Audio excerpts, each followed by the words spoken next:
Finally Sakleshpur అయితే వెళ్తున్నాము. ఎప్పటినుంచో అనుకుంటున్నాను సకలేష్‌పూర్ వెళ్ళాలని. బట్ ఎప్పుడు కుదరట్లేదు. ఈసారి నరేన్ బర్త్‌డేకి అయితే ప్లాన్ చేశాను.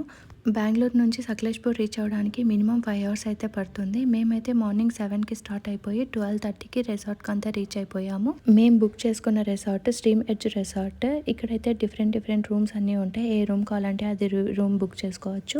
ప్లస్ ఇక్కడ ఇండోర్ అండ్ అవుట్‌డోర్ యాక్టివిటీస్ కూడా ఉంటాయి. అవుట్‌డోర్ యాక్టివిటీస్‌లో నాకు ఈ వాటర్ గేమ్స్ భలే నచ్చింది. స్పెషల్‌గా ఈ జిప్ లైన్ అనమాట. డిఫరెంట్ ఫీల్ ఉండింది ట్రై చేసినప్పుడు. పక్కా ట్రై చేయాలి ఈ రిసార్ట్‌లో. నెక్స్ట్ వచ్చి ఫుడ్ అయితే నాకు నాన్ వెజ్ చాలా బాగా నచ్చింది. ఫుడ్ టేస్ట్ కూడా చాలా బాగుండిందనమాట. తర్వాత ఆఫ్టర్నూన్ ఇలా వర్షం పడి క్లైమేట్ అంతా ఫుల్ కూల్ అయిపోయింది. వింటర్ లాగా అనిపించింది అనమాట ఒక్కసారిగా. ఈవినింగ్ ఇలా స్నాక్స్ తినేసి అందరం కలిసి ట్రెక్కింగ్కి వెళ్ళిపోయాము.